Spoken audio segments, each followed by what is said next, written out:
¿Será que mi historia cuenta?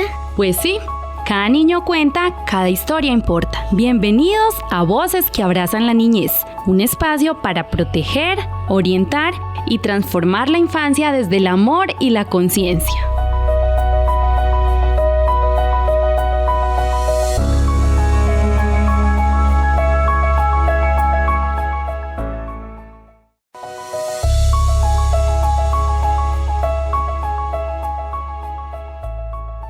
Muy buenos días, queridos oyentes, bienvenidos a un nuevo capítulo de nuestra serie ahora sobre desarrollo infantil por etapas en Voces que Abrazan la Niñez.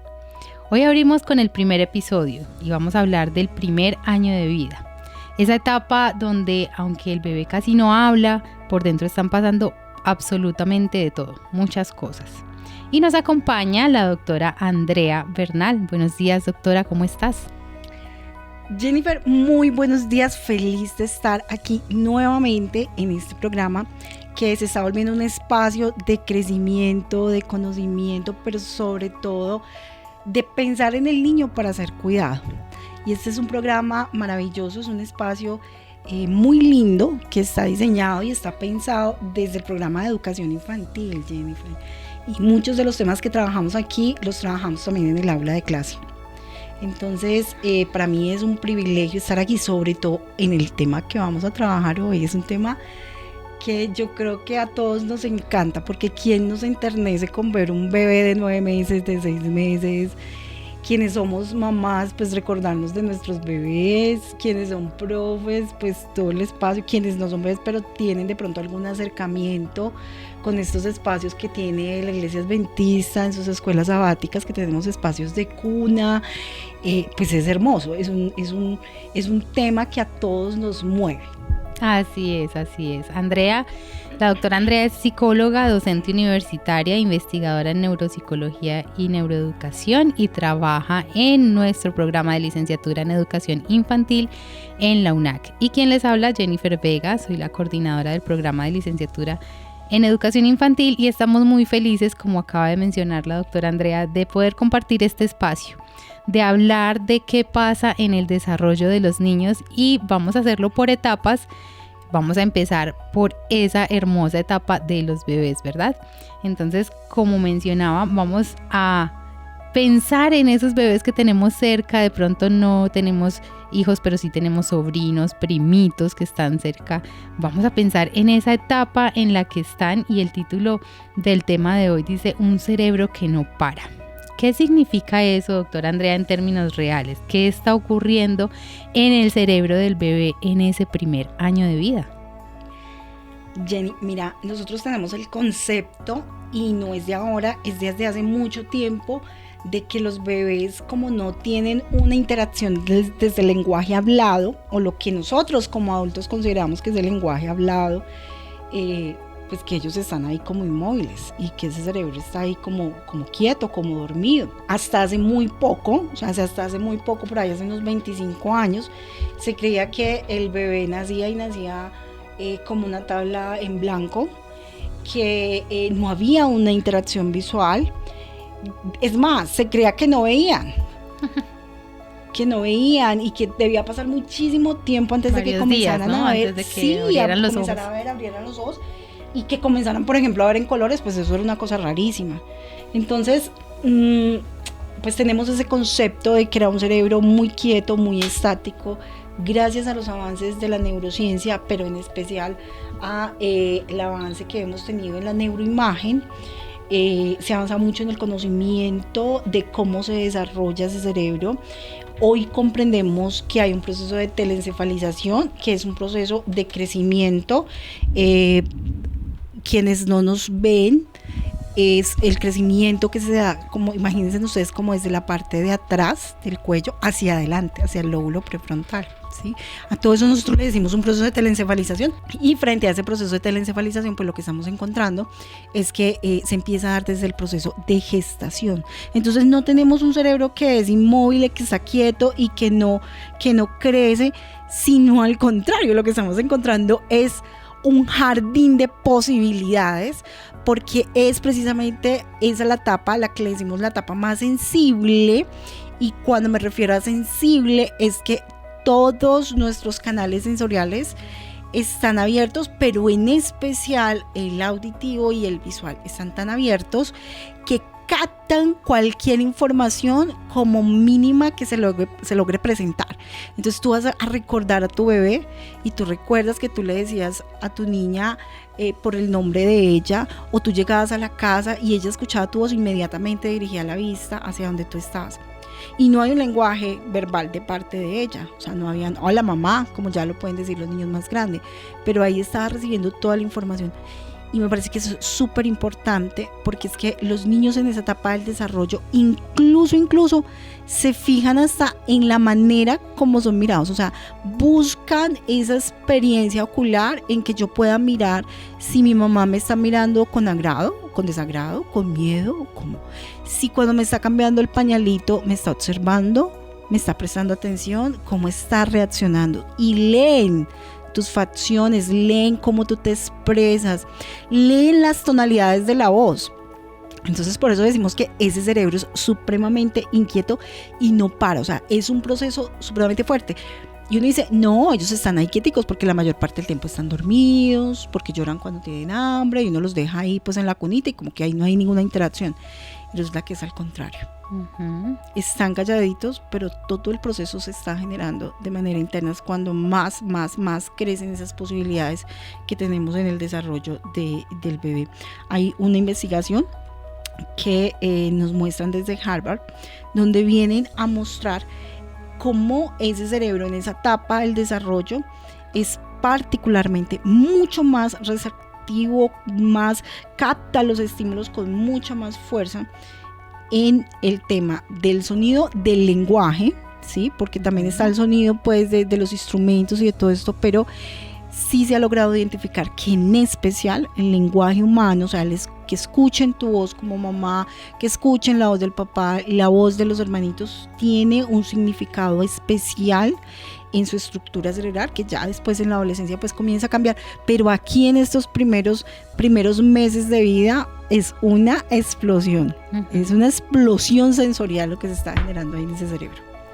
Sí, yo lo he escuchado como el momento de mayor construcción cerebral de toda la vida, ¿no? Y es que también a veces nos ponemos a pensar solamente en el momento después de que el bebé nace, pero nos olvidamos de que viene también 9 meses antes construyéndose todo ese cerebro, todo lo que va a desarrollar el niño a partir de que ya está, digamos, a luz natural de lo que nosotros llamamos vida, pero antes ya hay una vida, ¿cierto? Y ya hay una construcción que está hecha ahí. Cuando tú mencionabas la importancia del desarrollo del lenguaje, lo viví, ¿no? Cuando mi hija nació, en el momento del parto, cuando ella salió, que ellos salen llorando, y cuando ella escuchó por primera vez la voz del papá, de una vez se quedó calmadita, calladita, y para mí fue como wow, porque lo que tú mencionas, ¿no? Ellos ya lo reconocen, no solamente después de haber salido en el momento del parto, sino que ya lo reconocen desde el vientre, y han escuchado nuestro corazón, ¿cierto? De la mamá, la voz de la mamá, la voz del papá, de los que están allí alrededor. Entonces todo eso les prepara para absorber todo el mundo a su alrededor cuando nacen. Es algo maravilloso. Pero hay una pregunta que de pronto nos hacemos, y es, doctora Andrea, ¿esa construcción depende solo de la genética o de qué depende esa construcción, ese avance? Porque tú mencionabas, o sea, son muchísimas conexiones las que se van formando en esa etapa y son muchos desarrollos que vienen para el futuro de esa persona, pero ¿eso de qué depende? ¿De la genética, del ambiente, del entorno? ¿De qué depende? Esa pregunta que tú estás diciendo es muy importante, porque es una pregunta muy constante en el aula de clase con nuestras estudiantes de educación infantil, y es, bueno, ¿de qué va a depender? Y yo tengo una imagen con la que trato de explicarlo de una manera sencilla, y es como cuando tú vas a construir una casa, ¿no? Entonces tú tienes una cantidad de materiales ya comprados. Entonces tienes un cemento de cierta calidad, de cierta densidad, con cierta textura muy específica. Tienes una arena de cierta calidad, de cierta textura. Tú tienes unos bloques o unos ladrillos, como llamamos aquí en Colombia, ladrillos o bloques. Tienes unas tejas que pueden ser de zinc o de un material de barro o de un material X, ¿cierto? Tú tienes una serie de materiales, incluyendo hasta el agua que vas a utilizar para esa construcción. Eso vendría a ser todos esos componentes genéticos con los que nosotros llegamos. Eso no lo puedes cambiar. Pues tú puedes ir a una ferretería y puedes hacer unos cambios, pero resulta que tú tienes ya un límite de presupuesto y tú ya compraste tus materiales. Eso vendría a ser la genética, o sea, los materiales con los que tú ya tienes. Con esos materiales tú piensas en diseñar una habitación, una casa, un cuarto, un edificio. El diseño que tú le des es todo lo que está organizado por el contexto, o sea, todo lo que tiene que ver con la crianza, todo lo que tiene que ver con la educación, todo lo que tiene que ver con el relacionamiento que ese bebé tiene con las personas que están a su alrededor, si ese niño luego más adelante va a entrar a un prejardín, si va a entrar a una guardería, qué tipo de guardería va a ser, qué otros niños va a tener ahí. Entonces venimos a hablar que para hacer esa construcción ideal que tú tienes en tu mente, no es solo tener el diseño, también es que puedas tener los materiales con que puedas diseñar eso que tú quieres. Porque tú puedes tener el diseño de una casa muy moderna, ¿sí? Y tienes unas tejas de barro, pero para esa casa muy moderna, las tejas de barro como tú las tienes visualizadas no son funcionales. Pero quizás esas tejas de barro las puedes utilizar para darle un toque nostálgico, por muy moderno que tú quieras tenerlo. Entonces es saber utilizar ese material genético. A la pregunta que tú me haces, si depende solo de la genética o también del ambiente que le damos, es juntas. ¿Sí? O sea, son las dos cosas, porque tú tampoco puedes tener todo el material, pero si tú no tienes un diseño, lo que vas a hacer es malgastar ese material. ¿Sí? Entonces pues claro, déjalo mal armado, porque tú puedes tener un material muy bueno, pero si tú no tienes un diseño en tu mente, ¿cómo lo vas a construir? ¿Qué es lo que vas a construir? Tú terminas haciendo una habitación simple, cuando le puedes sacar más potencial a eso que tienes. Puedes tener tus tejitas de barro, pero por allá como y no le sacas un potencial que pueda servir para la estética, para el diseño, para todas estas cosas. Entonces son ambas, se necesita de ambas para poderse construir. Igual el cerebro se va a desarrollar, o sea, igual el cerebro va a seguir su rumbo desde esa expresión que tenemos afuera y desde ese interés que él como individuo también tiene, ¿no? Porque es que aquí no es solo que hay una genética y que hay un contexto, sino que también hay un individuo que Dios creó único y que tiene también unos intereses únicos, que va a estar mediado por los materiales y por el diseño del material, sí, pero él es único. Él es único. Entonces ahí también va a aparecer como esa individualidad, ese rasgo individual que el bebé nos va a ir mostrando a medida que va creciendo. Me llama mucho la atención eso que mencionas, porque es importante decirle a los papás, a las mamás, a los cuidadores que debemos tener un propósito claro, ¿no? Y a veces entramos a la maternidad, entramos a la paternidad o entramos a trabajar con los niños sin ese propósito claro, y nos puede suceder eso que mencionas con el ejemplo de la construcción. Podemos terminar construyendo, pero ¿qué tipo de vivienda vamos a construir o qué tipo de edificio vamos a terminar entregando, ¿cierto? Entonces nos sucede lo mismo con la crianza, y es sí o sí esa personita se va a desarrollar, ¿cierto? Ese cerebro se va a desarrollar, pero ¿en qué calidad? Hablemos, ¿cierto? De la calidad de esa formación que va a recibir si no tenemos un propósito claro o una meta, un objetivo de que queremos con nuestra crianza, con nuestra formación hacia los niños que nos rodean. Entonces me parece muy importante, porque debemos decimos, y la vez pasada hablábamos en alguno de los episodios, que no estudiamos para ser papás, y lo necesitamos. Sí necesitamos capacitarnos, sí necesitamos aprender de desarrollo infantil, precisamente para dar una orientación mejor y saber esa construcción que estamos haciendo, qué fin tiene. Entonces me parece muy importante eso. Y sabes una cosa, Jenny, Dime. mira, hace unos momentos estaba en una clase que tenemos en la Facultad de Educación. Es una clase que se comparte con estudiantes de educación infantil, estudiantes de educación religiosa y estudiantes que llegan de intercambio. También tenemos dentro de este grupo. Y precisamente estábamos hablando sobre esa neurodiversidad. Y entonces decíamos, bueno, hay unos materiales, ¿cierto? Si esas tejas de barro no me sirven para este diseño, ¿para qué otro diseño me pueden servir? ¿Sí?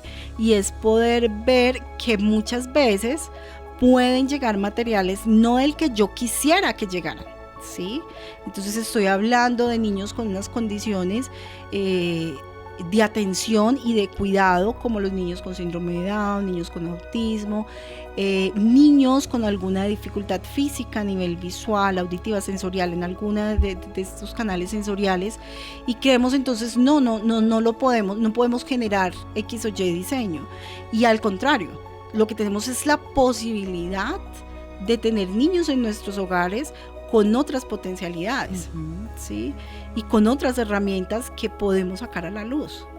Entonces, fíjate lo que tú estabas mencionando hace un momento, y es cómo queremos, qué herramientas queremos pues para nuestros hijos, para nuestros niños, y es entender que eso que queremos construir, lo queremos nosotros construir respetando también esa individualidad, o sea, sabiendo que aún así van a haber unas decisiones propias de él en su proceso de crecimiento, pero que también hay una genética, ¿cierto?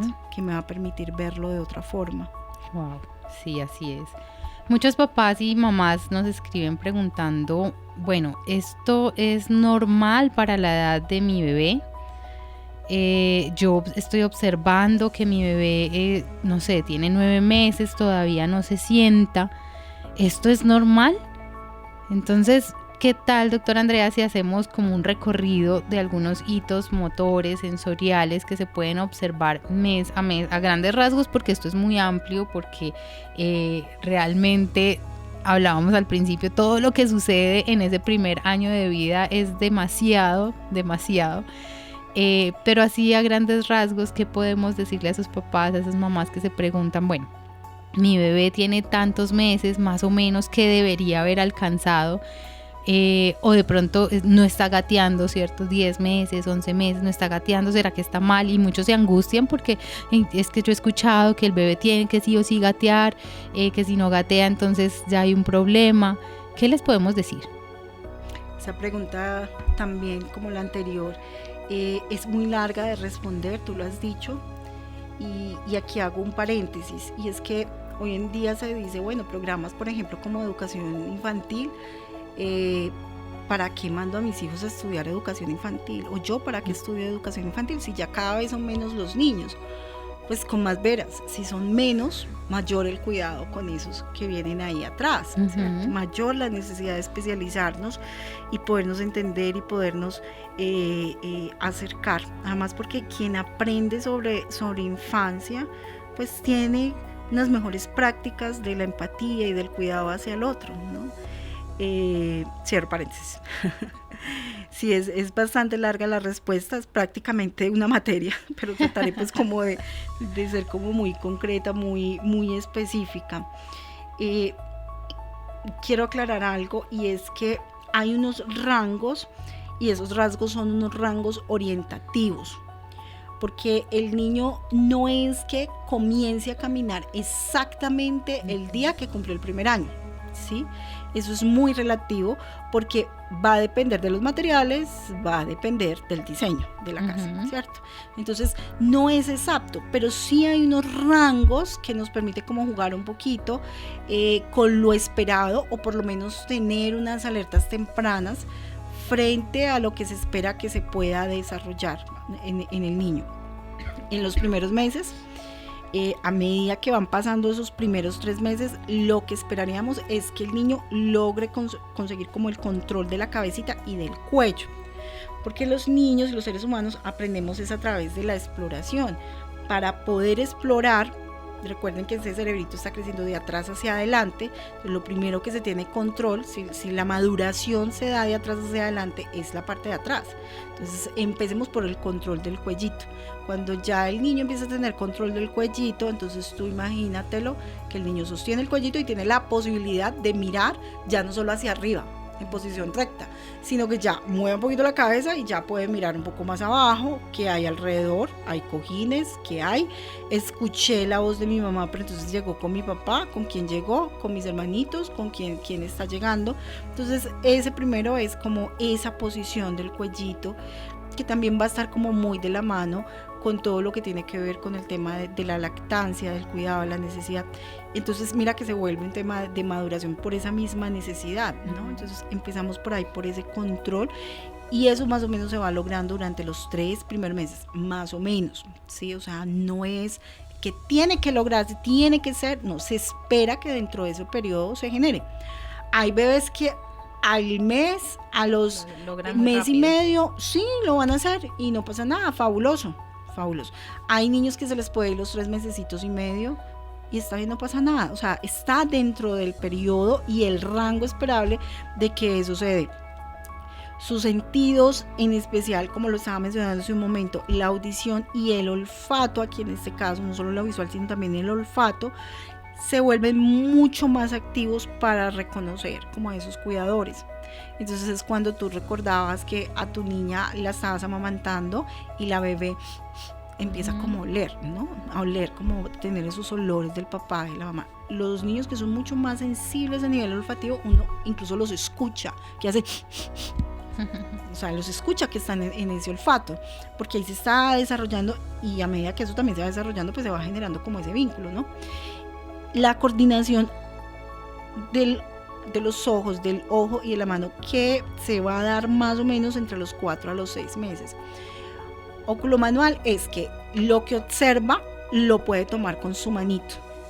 Eso que para nosotros es parte de la cotidianidad como adultos, pues tuvo un proceso muy intenso en el cerebro para que lo que yo vea, lo que el niño ve, lo puede agarrar. Las abuelas hace un tiempo entonces le colocaban aparaticos encima de las cunas a los bebés como móviles para que los niños pudieran como tener esa sensación de poderlo agarrar, y eso no venía de la nada, viene desde ahí, porque sí hay una necesidad, y es la necesidad de explorar. Cuando el niño descubre que eso que está viendo, que le llama la atención, lo puede agarrar, pues eso es maravilloso, porque entonces empieza a descubrir que hay unas formas y que ya el mundo se le acerca y que ya no está pasivo esperando que le traigan, sino que él puede ir a su rapidez. Y recuerden ese primer año, piensen en el bebé de 9 meses, cuando le colocan algo cerca, que inmediatamente mete la mano. De hecho, cuando va a coger las cosas es más rápido que un adulto para coger las cosas. Y uno dice, ay, me cogió el tetero, ay, me cogió tal cosa, ay, pero ¿cómo hizo esto tan rápido? Ahí está ese proceso, ese desarrollo que nos está mostrando que el niño entendió que esa exploración se da a través del movimiento ocular. Ya de los 7 a los 9 meses, pues más o menos suele aparecer el gateo, que son otras formas de desplazamiento propio, ¿no? Entonces, ¿qué es que gateó? Pero es que Andrea está gateando desde nalguitas. O sea, el gateo en sí es el desplazamiento.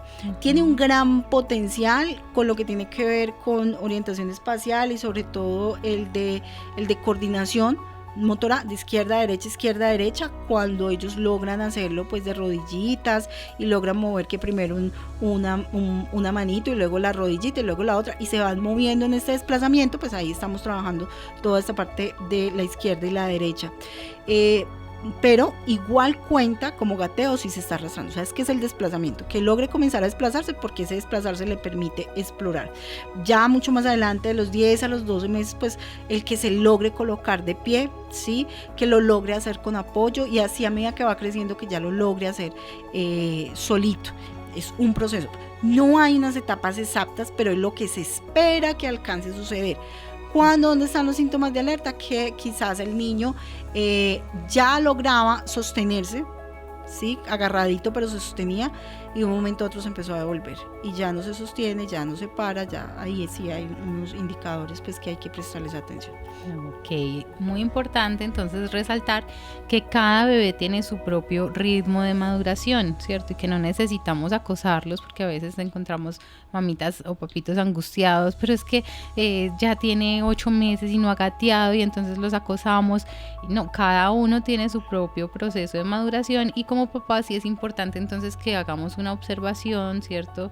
De qué está pasando, cómo lo está haciendo, qué está logrando, y de pronto ya si observamos eso que mencionaba, doctora, de que se atrasó en algo, ¿cierto? Ya lograba hacer pero se está devolviendo, entonces entramos a intervenir. Damos el espacio para que ellos vayan logrando esos desarrollos que no son exactamente, como decía la doctora, en un mes específico, sino que hay unos rangos en los que podemos ir observando cómo se van desarrollando. Hablamos del desarrollo motor y del desarrollo sensorial, ¿cierto? ¿Qué pasa a nivel cognitivo, a nivel del pensamiento, de ese vínculo afectivo durante ese primer año que es tan maravilloso cuando uno los tiene allí cerquita, tan pegaditos? Hay un vínculo que se está desarrollando. Cuéntanos, doctora, ¿qué pasa ahí? Ahí sucede algo importante, Jenny, y es que a nivel cognitivo el mayor logro que tienen los bebés durante ese primer año es la permanencia del objeto. La permanencia del objeto, lo que nosotros llamamos la permanencia del objeto, es lograr entender que algo sigue existiendo aunque no lo estemos viendo, ¿sí? Entonces nosotras nos vamos de aquí, de este espacio radial, y sabemos que aquí van a quedar los objetos. Los niños, los bebés, durante ese primer año, ese proceso cognitivo, lograr comprender que la mamá salió del cuarto, pero que la mamá sigue existiendo, pues requiere un gran esfuerzo mental, y es eso, como la permanencia de ese objeto. De acá los juegos que se hacen de que le escondo las cositas, que cojo algo y luego se lo escondo detrás de la almohada y miro a ver si lo encuentra, y si no lo encuentra, y si lo encuentra se asombra y vuelve y sale algo, y la sorpresa para el niño, que me tapo el rostro con las manos y luego ¡pum!, le digo aquí estoy, ¿verdad? Y entonces esa permanencia del objeto a nivel cognitivo es un gran avance, porque empieza a entender ese fenómeno que tiene que ver con el pensamiento, y hay algo más fuera de lo que yo puedo observar a simple vista. Entonces eso requiere un esfuerzo grande en el cerebro, y es un proceso de aprendizaje bastante alto, más o menos por allá después de los 8 o los 10 meses ya se termina de generar, porque es ese pensamiento simbólico que se va a dar posterior.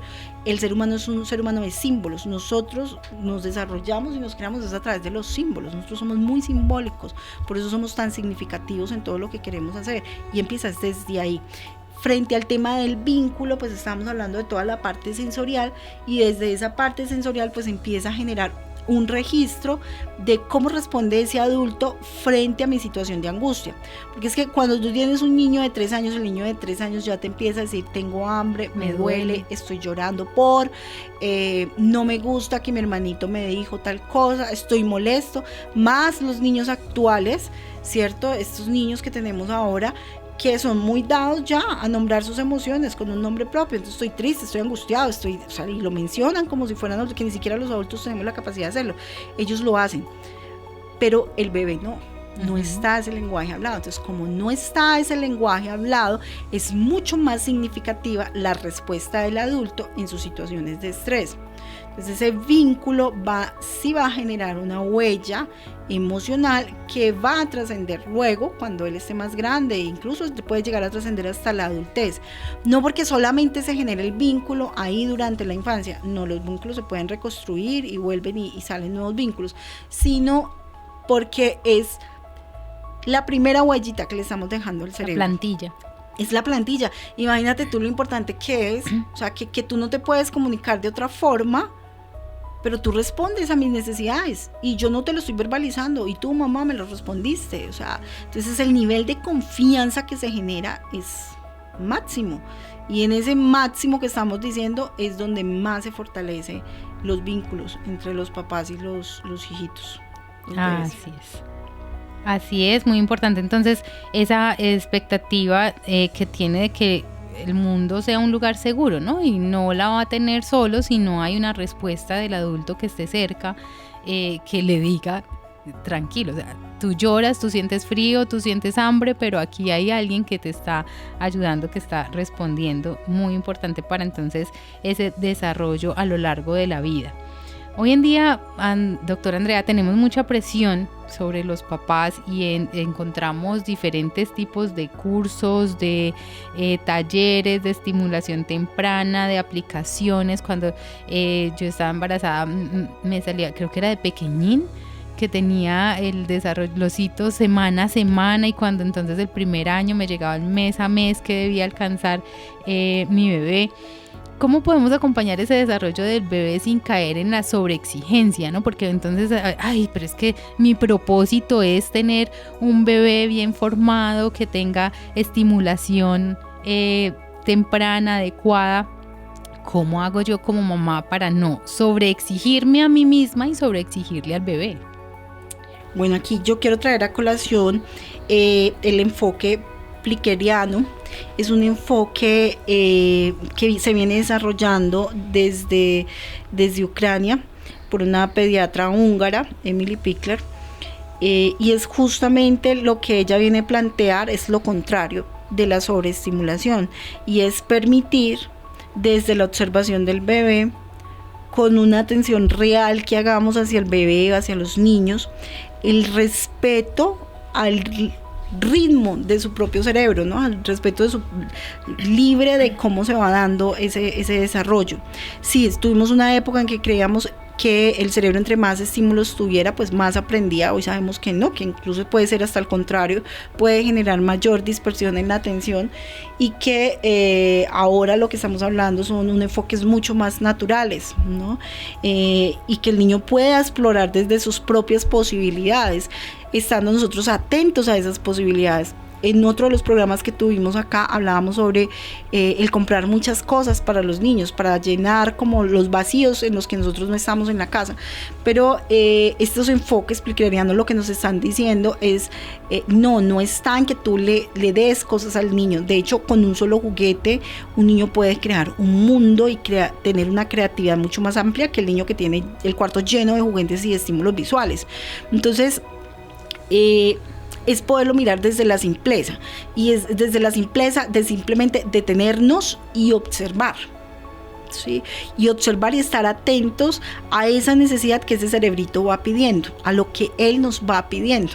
Pero tenemos que detenernos y observar, porque tampoco es dejarlo como a su libre espontaneidad y fluidamente, no, porque es que la función de nosotros es educar y acompañar como papás, sino es estar ahí para estar atento y observar qué necesidad es la que está teniendo en ese momento y cómo le puedo facilitar, no hacerlo más fácil para él, sino cómo puedo facilitarle los recursos para que él adquiera esa habilidad, sea en el lenguaje, sea en el caminar. Para los niños es mucho más fácil aprender a caminar arrastrando una caja de cartón que el aparato del caminador, que genera más riesgos que otra cosa. Entonces es como mirar ese tipo de cosas. Y ya para terminar con la respuesta a tu pregunta, porque aquí el tiempo siempre se nos va muy rápido, es esa sobreexigencia de los papás, es de pronto dejar a un lado el que el hijo y el resultado de lo que va a hacer ese hijo es solo y exclusivamente producto de mi educación y de mi crianza, porque eso genera mucho peso, ¿no? Entonces es como que el hijo es el representante de los papás, no hay unas individualidades, también hay una carga que tiene que ver con los materiales de esa casita, ¿cierto? Entonces es dejar a un lado como la carga del que dirán, del pensar en que los otros no están mirando a nuestros hijos y no el niño se está desarrollando por sí mismo, sino que es que me juzgan o me miran o me miran con una regleta desde cómo son mis hijos. Y nosotros pues a la vez dejar de observar el comportamiento de los otros niños para juzgar su conducta en relación a los padres. Así es, resaltamos la importancia de acompañar con presencia, ¿no?, a los bebés, y no entonces de sobreexigirnos y de sobreexigirle a los bebés en ese desarrollo, sino permitir un desarrollo cerebral sano en ese primer año, tener en cuenta que no dependen de recursos costosos, no depende de herramientas, de cursos costosos, sino que depende de un vínculo, de una calidad en el tiempo y de un entorno seguro que le podamos brindar a los bebés para que puedan lograr ese desarrollo. Y aquí quisiera como traer a colación la política pública de 0 a siempre, que reconoce que la infancia desde la gestación hasta los 6 años es una etapa de atención integral prioritaria, ¿no? Y hablamos de salud, nutrición, protección, educación inicial, participación, en el que precisamente hay acompañamiento a las familias con estrategias de estimulación, pero no con necesidad de instituciones especializadas o cosas pues que sean necesarias para ese desarrollo, sino resaltando nuevamente, como lo mencionaba, la importancia de acompañar con presencia, de conectar con calidad y de estar allí atento a esos desarrollos que necesitan los niños en ese primer año de vida. ¿Alguna otra recomendación que queramos dejar a nuestra audiencia antes de cerrar? Antes de cerrar, yo destacaría 4 de manera muy concreta. Primero, hablarle y cantarle al bebé de manera constante, ¿no? Y ojalá cantarle desde nuestra propia voz y no porque está mezclada con la voz del televisor, de la radio, de la música, pues de otras personas, sino nuestra propia naturalidad de voz. Así creamos que no entiendan, ¿sí?